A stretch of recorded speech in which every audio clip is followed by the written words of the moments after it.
Viva Cristo Rey, viva María Reina y viva España. Bienvenidas, estimadas almas que visitáis este canal Dos Banderas. Hoy, como habrán podido darse cuenta por el título del video, nos acompaña nuevamente don Héctor Lázaro Romero, sacerdote integrista, sacerdote católico, apostólico y romano.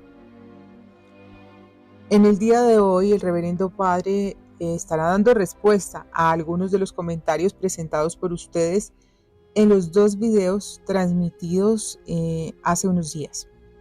Para quienes no los hayan visto, los invitamos a ubicarlos en la página principal de nuestro canal.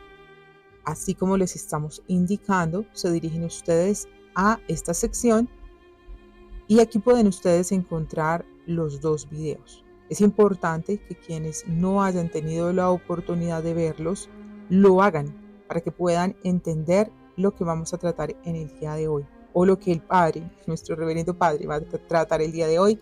Yo simplemente lo acompaño y los acompaño a ustedes en estas verdades que, aunque dolorosas, son muy necesarias para podernos posicionar correctamente. Quisiera además solicitarle al Padre con mucho respeto, retomemos un poco la parte final del segundo video que trata sobre el ilegítimo Concilio Vaticano II. Finalizando el video, el Padre nos invita a tener muy presente un principio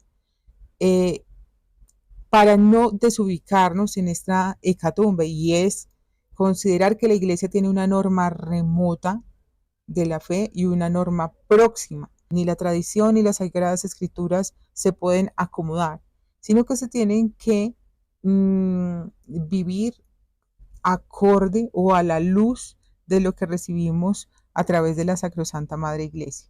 Entonces queremos que el Padre nos profundice un poco más en este sentido. Sí, sí, primero, bueno, saludar también a todos los oyentes, recomendar su canal, ¿no? El canal Dos Banderas y también mi blog de la revista Integrismo y de Olatio Munda, que están alojados en el servidor de Overblog. Sí, habíamos hablado para tratar del tema de la nueva misa o de la génesis del Novus Ordo Missae. Vamos a intentar hablar un poco de eso. Y empezamos hablando de esta cuestión de la regla remota y de la regla próxima, que fue el final del video anterior, que ciertamente sí es importante, ¿no? Recordar eso, recordar que los católicos creemos en la divina revelación, pero esa divina revelación compuesta de tradición oral y de Sagradas Escrituras, o de Sagradas Escrituras y tradición oral, llega a nosotros a través de la Iglesia. Entonces, es la Iglesia la que tiene por voluntad de nuestro Señor la misión de entregarnos a nosotros la divina revelación. O sea que nosotros creemos de manera remota o de manera genérica, si se quiere, en la divina revelación, pero es la Iglesia y en particular su magisterio, el Papa, la que dice o el que dice que debemos creer dentro de esa tradición y dentro de esa Sagrada Escritura. ¿Qué es lo que debemos creer? ¿Cómo lo debemos creer? Porque ese es el tema. Nosotros creemos en lo que nos presenta la Iglesia, del modo que nos presenta la Iglesia. Ese es el punto, ¿no? Esto tiene tanta importancia, yo no lo dije la vez pasada, pero tiene tanta importancia que San Agustín, padre y doctor de la Iglesia, llega a decir: yo no creería en la veracidad de los evangelios si la Iglesia Católica así no me lo dijese. Yo no creería ni siquiera en los evangelios si no es a través de la autoridad de la Iglesia Católica? O sea, fíjese entonces la importancia que tiene esto. Por eso esto tiene un montón de aplicaciones para el problema que vivimos hoy, hasta hoy en día, por ejemplo, hay ahí por ahí dando vueltas un error grave, conocido como fineísmo, que es la negación del bautismo de deseo, algo que tienta a algunos sectores del tradicionalismo, y ese es el problema, es que nosotros no creemos así nomás en la revelación, sino que creemos presentada por la Iglesia, del modo que la Iglesia la presenta y del modo que la Iglesia la interpreta a esa verdad contenida en la revelación. Así es de importante. Y aprovecho esta pregunta que con la que usted me introduce para también mencionar una cuestión, ¿no? Que tiene que ver, que apareció entre los comentarios la vez pasada, en los comentarios del video, ¿no? De YouTube. Sí, tuvimos varios comentarios. Sí, y que decimos que entre paréntesis son bienvenidos siempre y cuando sean con buenas disposiciones, con caridad y con respeto. Así es. Y no hay ningún problema en Aprovecho, responder. lo interrumpo, padre, para precisamente decirle a quienes nos escuchan que sí, que vamos a aprovechar mucho la presencia de nuestro padre Héctor Lázaro. Entonces, por favor, a medida que ustedes escuchen estos videos, no duden en dejar respetuosamente sus comentarios y posteriormente tendremos ocasión, si así Dios lo permite, que el Padre resuelva esas dudas, porque sabemos que no es fácil lo que ocurre pues con nuestra Santa Madre Iglesia o pues con estos modernistas y genera muchas dudas. Entonces, así que le vamos a sacar mucho provecho aquí a nuestro reverendo Padre. Sí, una de las cuestiones, una de las que me pareció más interesante, más importante aparte, era una que decía, claro, yo había hablado de cuando hablábamos del integrismo, habíamos hablado del amor al Papa. Y yo había citado a San Pío X en un discurso, tiene un discurso a la Unión Apostólica. Ese discurso fue traducido, está en internet, está en español, pero si no recuerdo mal, el original está en italiano y no he visto, por ejemplo, en el sitio del Vaticano, en la página del Vaticano, no lo he visto en español, que yo recuerde. Y ahí San Pío X, hablando en realidad más bien de las cuestiones estas del modernismo y demás, él habla de en qué consiste el amor al Papa, ¿no? Que no es otra cosa que ese integrismo, ¿no? Así es. Y entonces el pensamiento básico que es desarrollado después, pero lo básico que dice San Pío X ahí, es que, digamos que para amar al Papa, si uno ama al Papa, pues no busca pretextos para desobedecer. Básicamente dice eso. Y bueno, y entonces ahí salía a un comentario diciendo, bueno, eso que dijo San Pío X, pues no se puede aplicar hoy, decía básicamente la persona, ¿no? Porque si hiciéramos eso, entonces nadie tiene que desobedecer a Bergoglio, tienen que amar a Bergoglio, tienen que amar la enseñanza de Bergoglio. Básicamente era esa la objeción. Bueno, pero precisamente es que la persona que comenta esto no entiende, no entendió qué postura tenemos aquí, qué postura tiene usted, qué postura tengo yo, qué postura defiende su canal, mi canal, porque precisamente defendemos nosotros que la sede está vacante. Así es. Por tanto, no es que, como dice la fraternidad, hay que desobedecer. No, si el Papa es realmente el Papa, si es el Papa legítimo, el católico tiene que obedecer. No. Precisamente, si es el Papa legítimo, corre lo que dice San Pío X. No se busca pretextos para desobedecer. No se busca, por ejemplo, en la historia de la Iglesia, supuestos argumentos para decir que los papas se equivocaron en el pasado y por tanto el papa perfectamente se puede equivocar y por tanto perfectamente se lo puede desobedecer. Eso es mentira, eso es falso. ¿No? Y habría para hacer todo un video, pero no vamos a tener tiempo hoy, por ejemplo, sobre el famoso incidente de Antioquía, no Antioquía, Colombia, sino Antioquía de allá de Palestina, cuando San Pablo resiste a San Pedro, ¿no?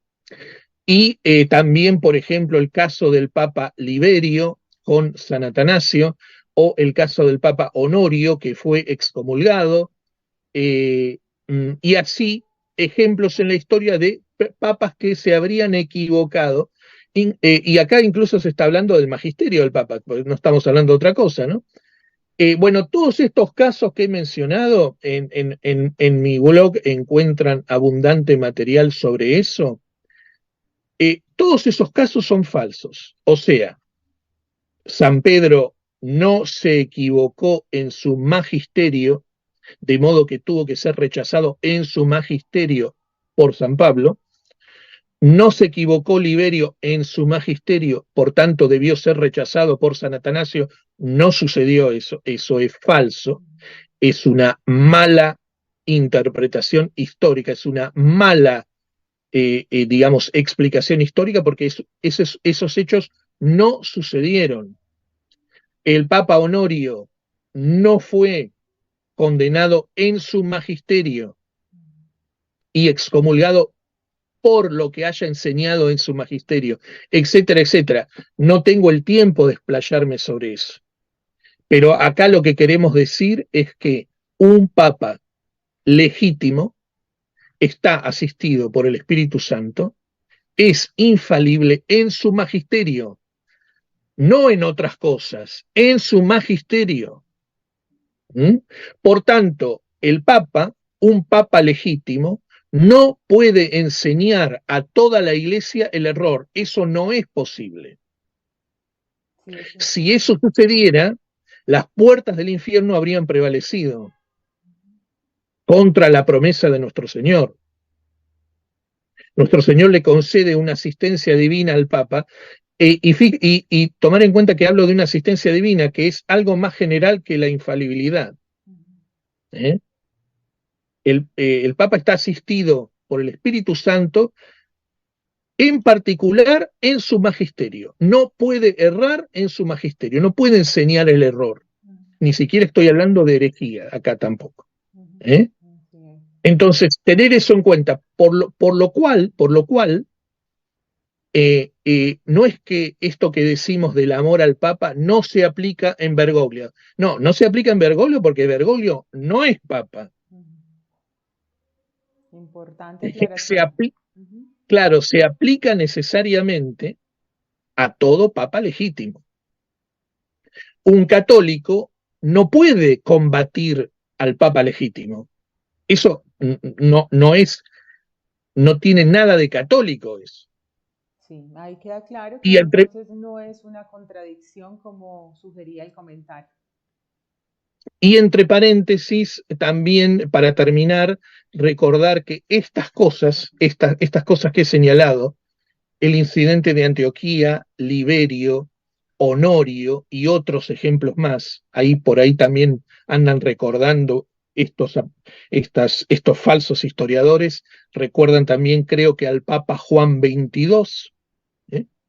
El que habría dicho que había tenido una opinión personal acerca de que las almas no gozan de la visión beatífica sino después del juicio final. Algo así era una cuestión personal del Papa, no enseñó eso en su magisterio. ¿Eh? Entonces, estas cosas, estos hechos históricos falsos, eran recordados frecuentemente por los enemigos de la Iglesia, en particular por los enemigos de la infalibilidad, como por ejemplo los católicos viejos, los jansenistas y otros tipos de herejes. Entonces, cuando católicos tradicionalistas argumentan de este modo para defender la legitimidad de los bandidos que ocupan la sede de Pedro hace décadas, deberían tener en cuenta que están yendo al peor de los lugares para recolectar argumentos.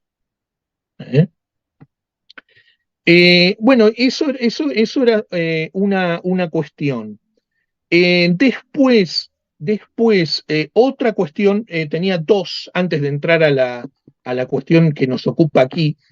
Era otra persona habló de, bueno, perfecto, padres, pero si la sede está vacante, y entonces que se terminó todo. ¿Cómo se arregla esto? Bueno, Sí, hablaba del usted Espíritu sabe Santo, que el Espíritu Santo se quedó sin actuar, decía el comentario, algo así. algo así. Digamos que la objeción es pertinente, o sea, si el sedevacantismo es verdad, como que se murió la iglesia, o sea, por lo menos la iglesia jerárquica se murió, ¿no? Bueno, para responder a esto, lo que puedo decir para responder a esta cuestión, a esta pregunta, es que eh, antes de yo ponerme el problema, o sea, si lo que dice el sedevacantismo es verdad, entonces tal cosa. Pero esa manera de razonar tiene un problema. El problema está en que yo no me tengo digamos, poner como objeción qué sucedería si lo que dice el sedevacantismo es verdad. Porque antes de preguntarme eso, antes de preguntarme sobre la eventualidad de que lo que diga el sedevacantismo sea verdadero, tengo que contestar a la pregunta de si el sedevacantismo es verdadero. Porque si el sedevacantismo es verdadero, si lo que dice el sedevacantismo es verdadero, después podemos hablar de los otros problemas. Después podemos presentar respuestas a los problemas que se plantearían. Pero la primera pregunta que tengo que responder, y que es muy importante que responda, es que si lo que dice el sedevacantismo es verdad. Entonces, la vez pasada hablamos de casos puntuales en el Vaticano II, por ejemplo, en el magisterio del Vaticano II, en donde, casos puntuales donde se enseñan cosas que están condenadas formalmente por el magisterio preconciliar. Bueno, entonces la pregunta aquí es, ¿eso es así o no? Nosotros presentamos las pruebas de que eso es así. Sí, entonces el hecho de decir, bueno, pero si eso es así, entonces, no, entonces vamos a verlo después, lo podemos hablar después, podemos hacer todo un video. ¿Qué pasaría si lo que dice, las consecuencias de que si lo que dice el sedevacantismo es verdad, qué pasa? Y responder a esas objeciones. Pero primero debemos establecer si es verdad, porque si no, acá es como que digamos, sobre este problema yo respondiera de este modo, que de hecho sucedió en la historia de la crisis de la iglesia, de los grupos tradicionalistas, ya ha sucedido esto, ¿no? Pero quiero decir, es como si yo respondiera, me preguntan, ¿esto es así o no? Y alguien viniera y me dijera, no digas que es así, porque si no, va a haber este problema. No, bueno, pero esa no es una manera de razonar. La pregunta es, ¿eso es así o no? Después veremos, después podemos intentar explicar qué sucede, las objeciones contra el sedocantismo, pero partamos de la base de que si eso es verdad o no. Entonces, la persona que pregunta no puede decir, eso no es verdad porque si no, tal cosa. No, responda, ¿eso es verdad? El hecho que se está mencionando en el video, la contradicción formal entre el magisterio anterior y el magisterio actual, ¿es verdad? ¿Sí o no? Sí creo que se vio el punto, ¿verdad? Perfecto, padre.